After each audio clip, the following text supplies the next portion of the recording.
Hey everybody, how's it going? Well, Jennifer and I decided to come down here. We just decide, we planned it for a while. Come down here to the Santa Susanna Depot Museum in Santa Susanna, California, which is in Simi Valley. And going to do a tour of this place. They've got a model railroad here, a big elaborate model railroad, a bunch of cool stuff. This is a Model 22 standard depot, but I'm going to let the docents here describe all that. That way I don't have to hem and haw and try to remember what's going on. I'll have somebody that knows what they're talking about. And please forgive me, I forgot to charge my microphone on the way down, so just going to have to hope that the docent speaks up. All right.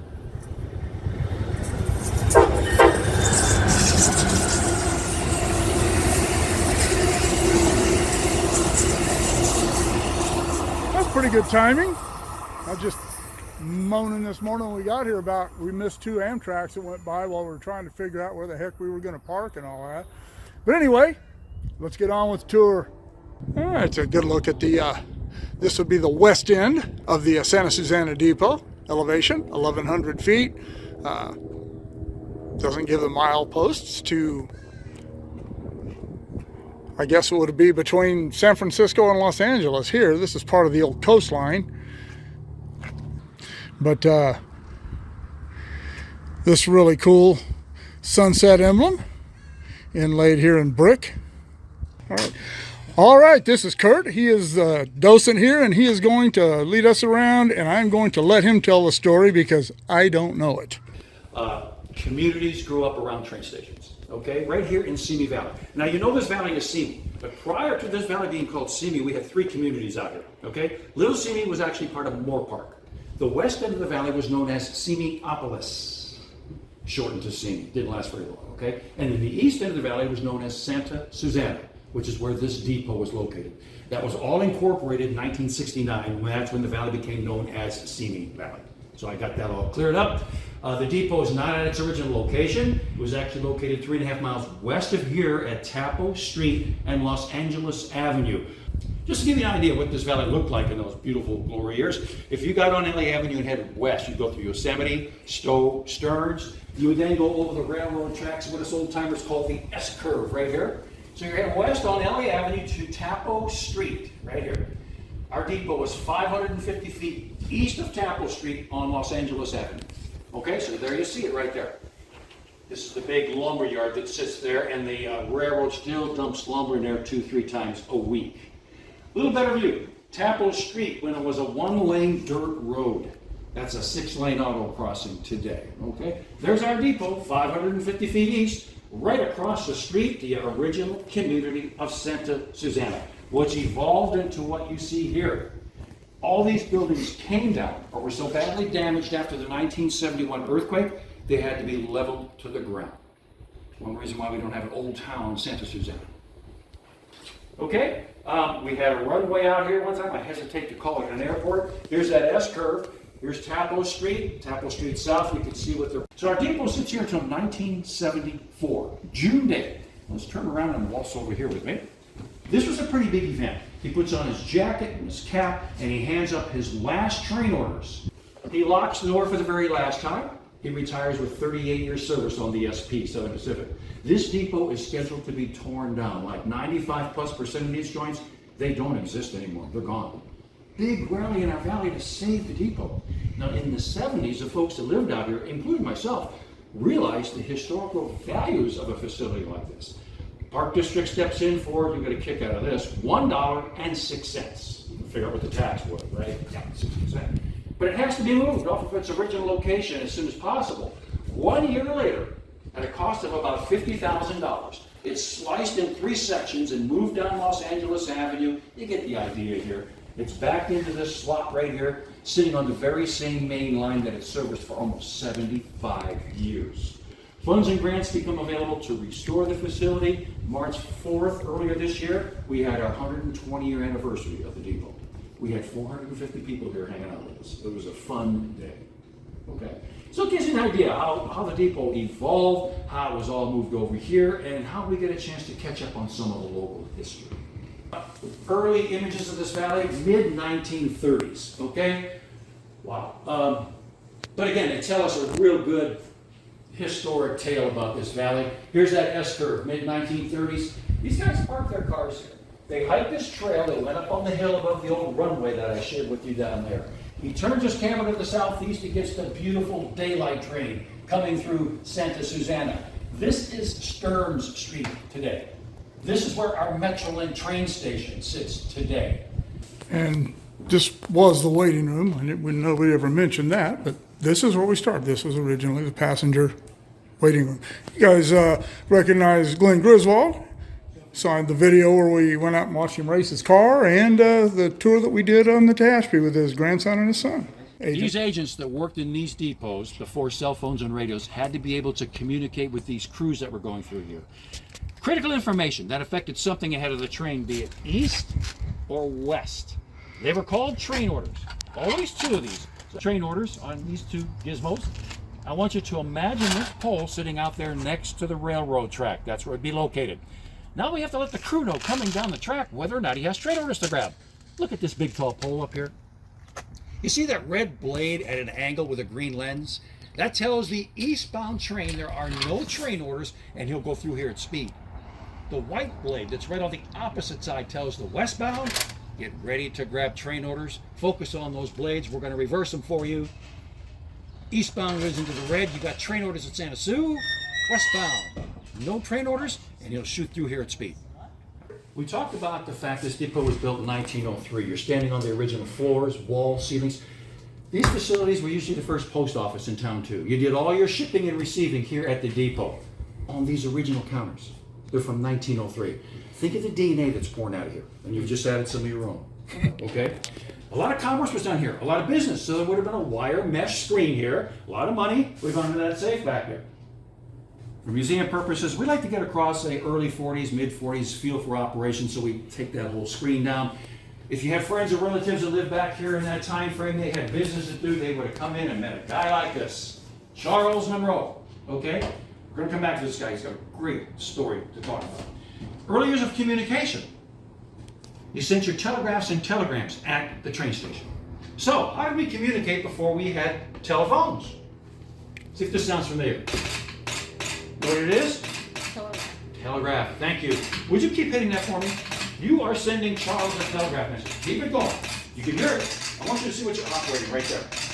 That's called the sounder. This is what Charles is listening to. He's going to decipher all those dots and dashes that make up Morse code. Every letter of the alphabet has a series of dots and dashes. So, for telegram, and bring it over to you so you can make some sense out of it all. Unless you know Morse code. You figure it out yourself. Right? Then phones are invented. You move out here, but you didn't have one at your house yet, which was very common. You needed to make a call. Where was the first phone? At the train station.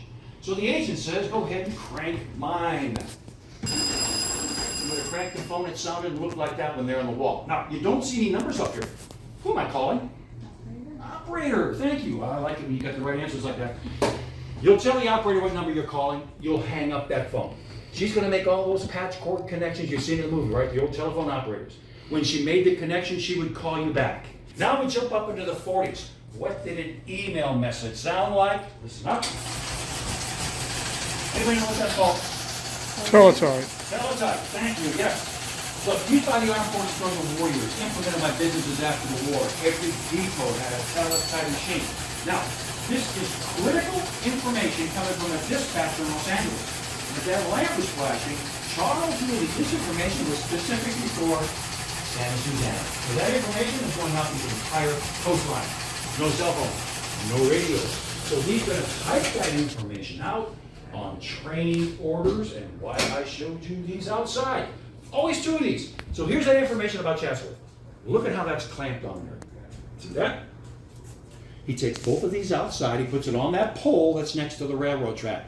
Now we have to let the crew know he's got train orders. Remember the blades that we operated? This is what we did. I'm going to take that green. And so I'm speaking to you right now. I'm moving that blade. You'll hear it here. So I went from here to the horizontal.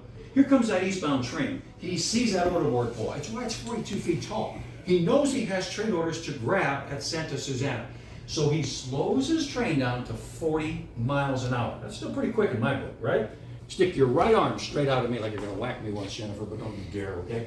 She's the engineer, she's coming down the track, she sees that order board post, she knows she has train orders to grab at Santa Susanna. Jennifer, you slow your train down to 40 miles an hour. Now this is important. We're gonna simulate this. Don't move your arm. And you'll know why here in a minute, okay? Here we go. 40 miles an hour, Jennifer's at Santa Susanna, she's got her arm out there. What I want you to feel is the tension. You feel that? It's gonna bend your elbow. This is gonna happen naturally. You still feel that? Good for you. Put your arm down. Thank you, Jennifer. You're done, and you'll know why I didn't want you to grab this. That tension that Jennifer feels pulls that string from that clamp right there. You've got the string and information there in your elbow. String you'll throw away. You know what to do in Chatsworth. You got your arm out there, you're gonna grab that train order. This device boomerangs back. It stays on that pole outside so the agent can use it for the next set of train orders. Our depot was one of the last ones to shut down in the 70s. What changed all that, the fact that we didn't have to contact Charles out of here anymore to hand up those trade orders like you demonstrated, was now we could call the crews up directly on the first cell phones. Radio communications. A crude example, but it gives you an idea how we've evolved from contraptions like this to the palm mill devices that I'm sure you have very close by. You look at manufacture that. Yep. I know those. Motorola, been around a long, long time. All right. I had to step aside for a minute. I'm going to go upstairs and look at the agent's quarters.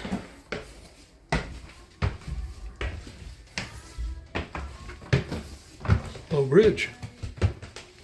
You're all right. Now, obviously, we're kind of in a time capsule today, flashing back to those early years, as we mentioned downstairs. Now, I don't know who does the cooking in your place, be it the lady of the house or the chef, but how would you like to cook your holiday meal in that beast right there? She I mean, would. it would be fun, but it might be a challenge. We're so used to these electronic gizmos and gadgets that do everything for us. But you know how nice this was to have back in this time frame? We're talking about people that came through a depression and a world war. This was pretty sweet.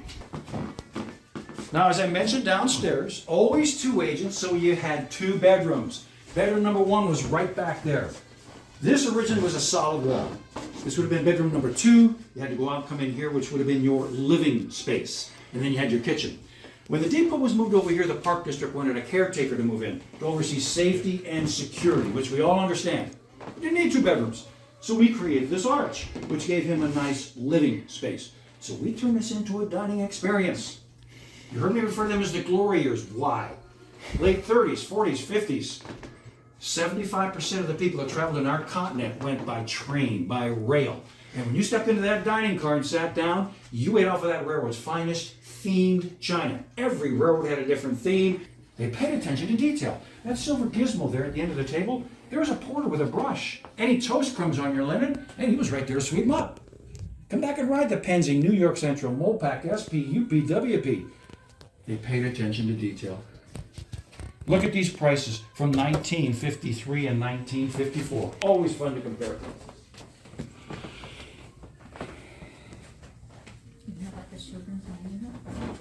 Here comes Roscoe. Shift is over. Imagine this, an evening paper tucked under his arm. You know how we go home, we usually have a favorite chair we sit in? It just works out that way, okay? Well, this is his. He's going to sit in his favorite chair, stuff his pipe, turn on some music, and relax. No televisions in these days. But we did listen to those radio programs. Lone Ranger, Dick Tracy, The Phantom, The Shadow, Amos and Andy, the list goes on. We're creating these images in our mind by what we're listening to, right? Putting the puzzle together. Stimulation of the brain. Now, as you come into this room, I'm thinking the first thing you're going to recognize is the I Love Lucy bedroom setup. Very popular in those days, as are chenille bed covers. Very popular, very collectible today. Afghans were everywhere. Something else I remember as a kid. You didn't go to the furnace and turn on the heat. You wrapped yourself up in one of your relatives' Afghans. They were everywhere. This is a very popular pattern called granny squares. You heard me talk about Laura Sims. She was here for the dedication of the depot. That's her last photograph. Now, in that photograph, notice her telegraph key.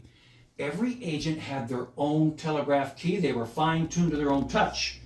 They were so good. If Laura was downstairs getting a message from Moore Park, Chatsworth, Northridge, she could tell you who the agent was by the rhythm of the keys. This is Leah Rosenfeld. Here she is at Highland in Cajon, Lone Pine, Saugus, Ruby Williams in Moore Park. Some more images of Ruby over there. All these women doing the same job as a man, but a different job title, which meant lower pay, thank you. She's put a bid in to be the agent in Saugus, and some guy with 10 years less seniority than her got the position. She's screaming nail shit over this, big time, as she should be. The railroads calm her down, they invite her to come in, they set her down, they open up the bylaws, and right there it states, women are not supposed to be lifting any more than 20 pounds. My God, they've been doing it their entire careers. She sues the railroad. It takes 11 years before the unions and railroads agree women should have the same title and same pay. Okay, have we got any questions?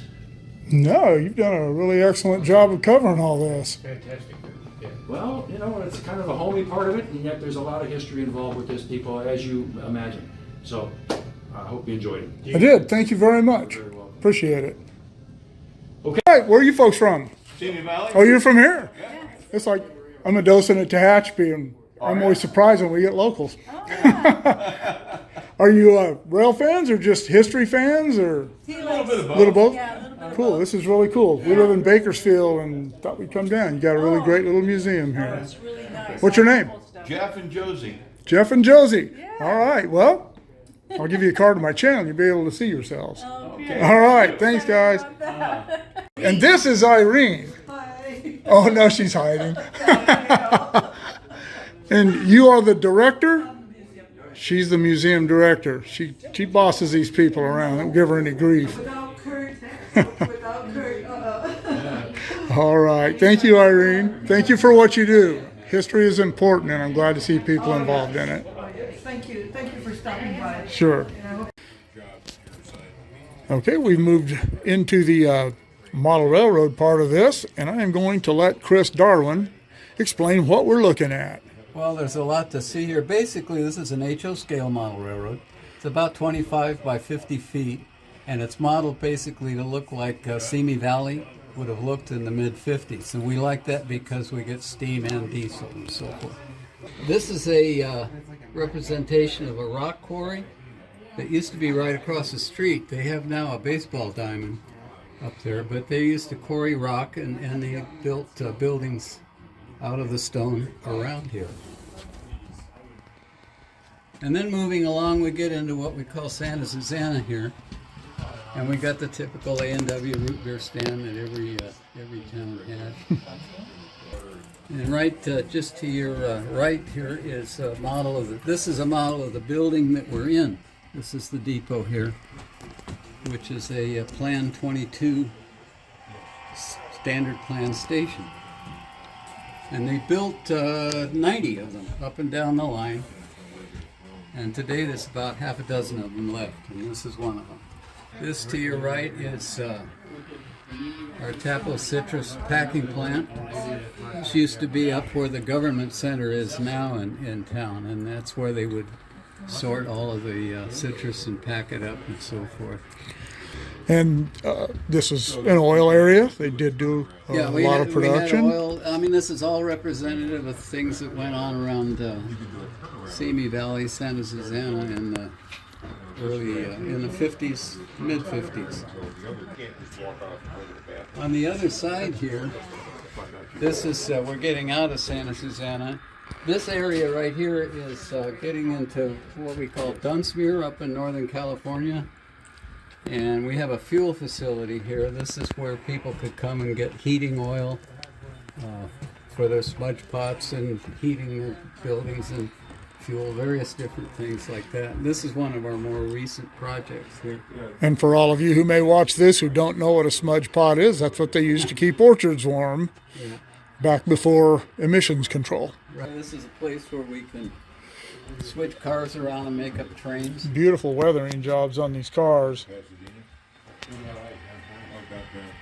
I'll link in the description below the piece I did at the train show in Bakersfield where the young man was actually weathering the cars doing it. It was really, really fascinating. This is our roundhouse, and it's all motorized. Oh, cool. Look at that. So we can bring the locomotives in, turn them around. We've got sand facilities, oil, water to service the engines, and the roundhouse here too. And across the creek here, there's a scout camp. And if you look, you can see that the scouts are coming back from a hike. Our scenery chair has a real eye for little scenes like that. That's cool. A couple nice little tunnels and bridges and a This cantilever over here we signal. call Cuesta.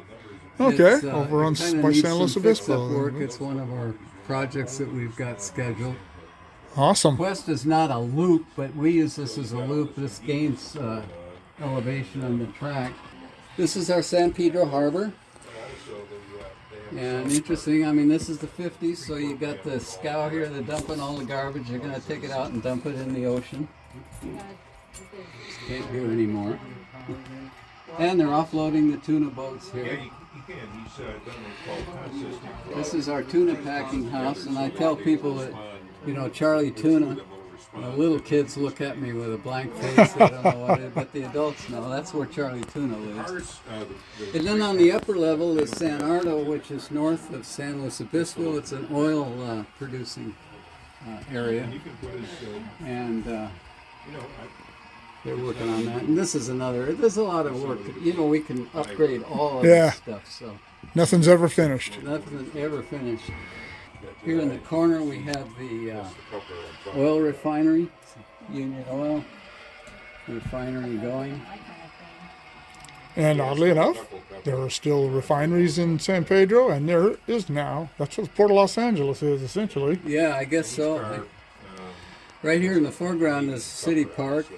We got, you know, kids playing basketball here and buying ice cream, and we got some bums over there in the park sleeping, and the whole business. So here we got a freight pulling out of the yard.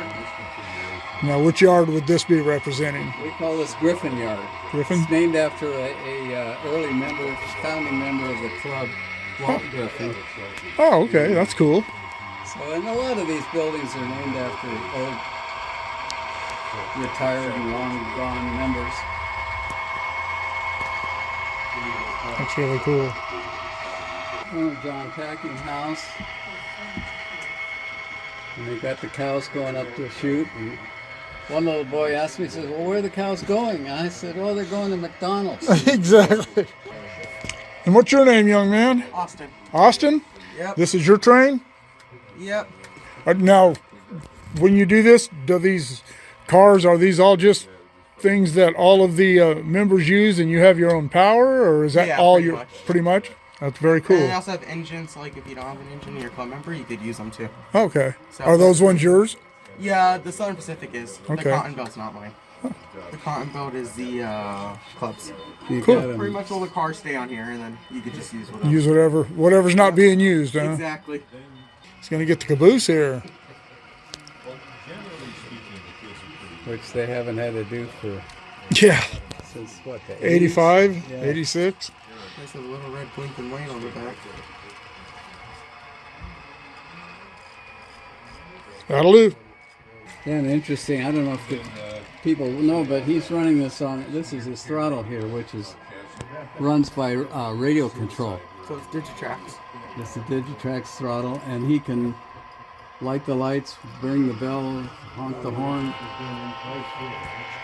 They can go forward and back, fast and slow, and all of that without being connected. Up above here is Salinas, and this is one of our late projects. We've been working on putting the buildings and so on in. We've got a lot of work to do. Not a lot, but a little work, kind of finishing up to a little bungalow, no-tell, motel. And if you drive up Highway 99 and go through some of the old places like Tulare, you will see some of these things that are still there. These little old bungalow motels, and some of them have been turned into small residences, and some of them are actually still rent them. And then looking back on the lower deck, you can see, and you know, if you wanted to scan around, this is our Griffin Yard. This is modeled basically after Taylor Yard in Los Angeles, but this is our main classification yard where they can make up trains and so forth. This is a RIP track, which stands for repair in place. And they have spare parts like couplers and wheels and various things. So when the cars are broken on the road, they can bring them in here and fix them before they send them on their way. This is a model of the Spreckles sugar beet refinery. But this was a huge sugar beet refinery in Salinas, Spreckles.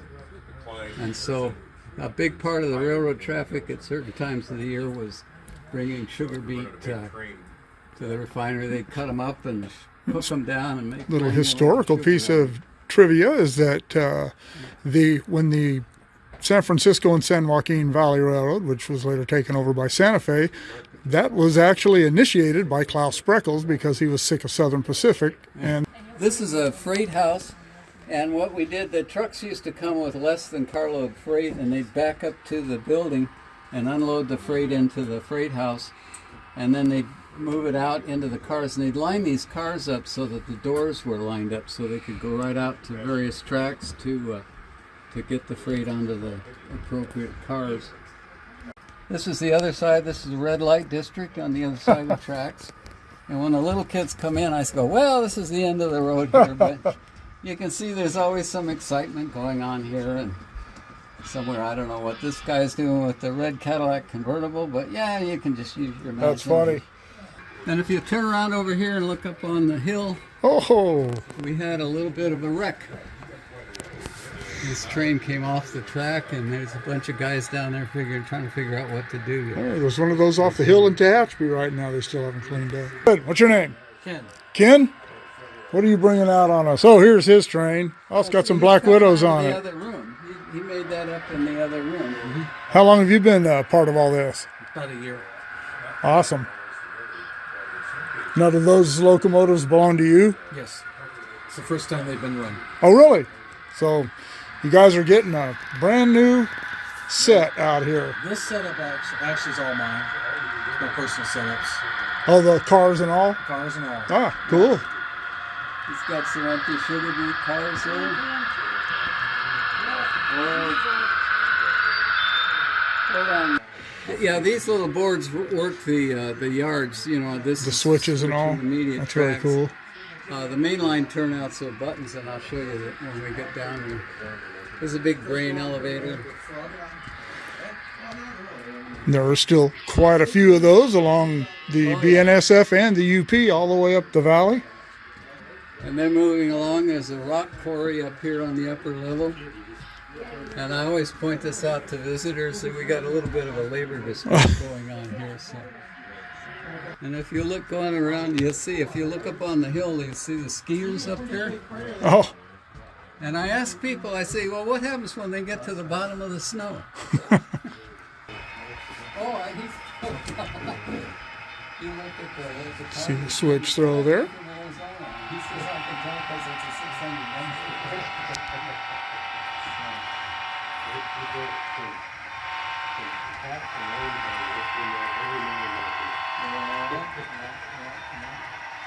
Well, you get that way after a while.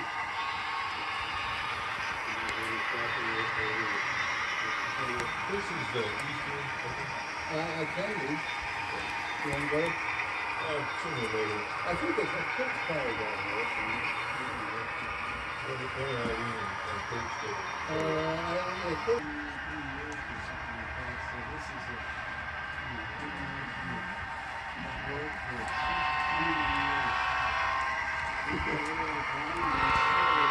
Sorry. That's all right. I just don't want to get in your way. You good?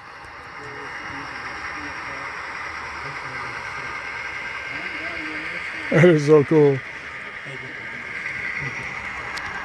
And it looks like they use the loops to get back over to the other side of the room. Awesome.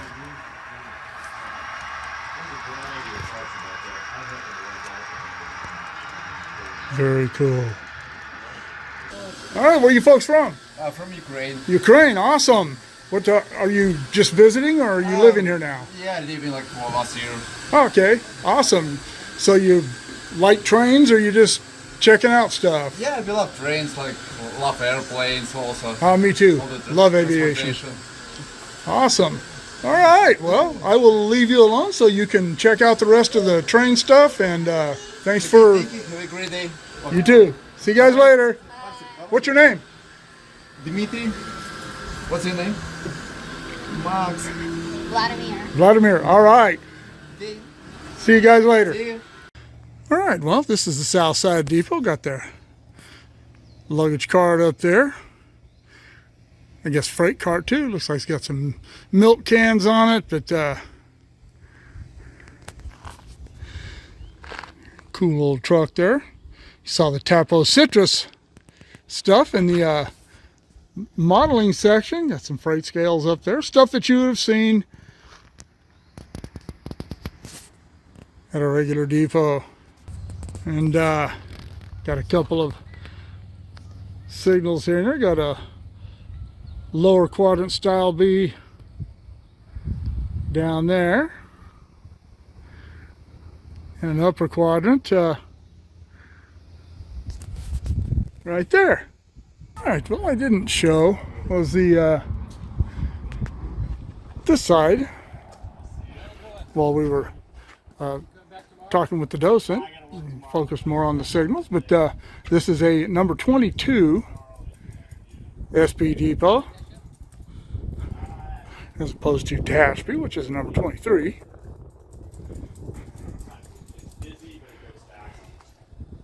I came up there and said, everybody came after church, you know, that's when church was big in it. Yep. Well, I'm in Encino, so Saturday's why it's Yeah. You'll find like Couple of bums. Those are usually at depots. They're real realistic. or you'll find like a verse of people hidden in there. A little searchlight. One thing I want to point out here while we're doing this is the terrain around here. This is really cool. It'd be great to see a train come around that curve. Chris, who we were talking with earlier, said they're trying to get a webcam set up here for just that purpose, but you can see how rough this terrain is. Lots of rock and stuff around here. This is near the top of the Santa Susanna Pass, and that way a few miles is the Santa Susanna Tunnel, which I understand is about 1.5 miles long. So who knows, maybe we'll catch some action there one of these days. All right, well, that will conclude our tour of the Santa Susanna Railroad Depot Museum in Simi Valley, California. Kurt was an excellent docent. He really went into a lot of stuff, a lot of real detailed stuff that I didn't put in here. Got to keep the videos where people stay interested and watch. But excellent docent. If you're ever in the area, if you're going to be in this area, or if you're from this area, as the couple downstairs was, you should come by here. It's really, really awesome. And here is the information for the Santa Susanna Depot. And here are my URLs for my PayPal and my Patreon. If you could help the channel out that way, I'd really appreciate it. All right. Well, keep shooting me the ideas. Drop in the comments below. Shoot me an email at motorpoet59@gmail.com. Like, share, subscribe, click on the bell if you want to be notified of future content, and we'll see you all later.